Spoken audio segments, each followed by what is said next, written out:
Vicky.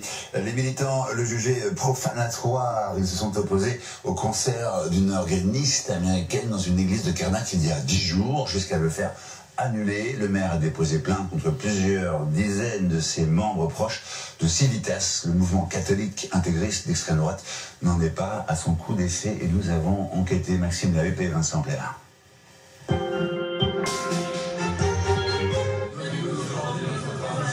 Prière de ne pas donner de concert. Le 13 mai dernier, à Karnak, des catholiques intégristes bloquent l'entrée d'une église où doit se produire l'organiste américaine Kali Malone. Une musique que ces militants jugent blasphématoire. Pourtant, le concert est autorisé par l'évêché, le prêtre de la paroisse. Appelé sur place, le maire constate de vives tensions. Et ces gens-là sont non seulement ont violé la loi, ils ont tenu une manifestation non autorisée, ils ont empêché la libre circulation, ils ont empêché la libre expression artistique, mais ils ont également frappé une de mes adjointes, une élue, ce qui est très grave. Et donc, ça méritait évidemment qu'on porte plainte, ce qui a été fait. L'édile se résout à annuler l'événement. Ça me tord les boyaux de leur avoir offert cette victoire, mais j'avais pas assez d'effectifs de force de l'ordre pour pouvoir les évacuer. Derrière ce rassemblement, le parti Civitas, décrit comme traditionnaliste par son président, qui annonce porter plainte contre le maire de Karnak pour diffamation.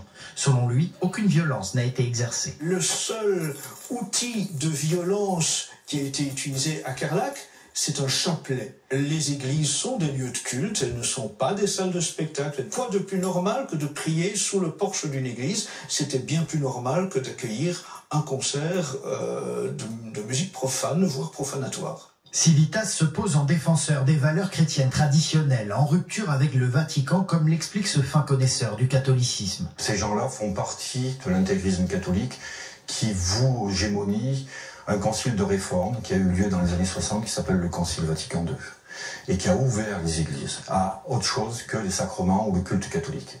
Et ça, ces gens-là, de l'intégrisme catholique, du traditionnalisme catholique, c'est impardonnable. Fondé en 1999, Civitas revendique 1500 adhérents, des traditionnalistes très à l'aise avec les technologies, dans un contexte de montée des discours radicaux.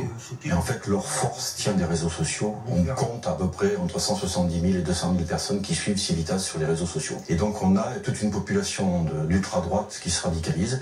Et Civitas, en tant que catholique, prend sa part de marché, si je peux m'exprimer comme ça. Ces derniers mois, plusieurs événements ont été perturbés par Civitas et d'autres organisations au nom de valeurs traditionnelles. À Metz, Bilal Hassani a dû renoncer à son concert dans une église désacralisée depuis le XVIe siècle.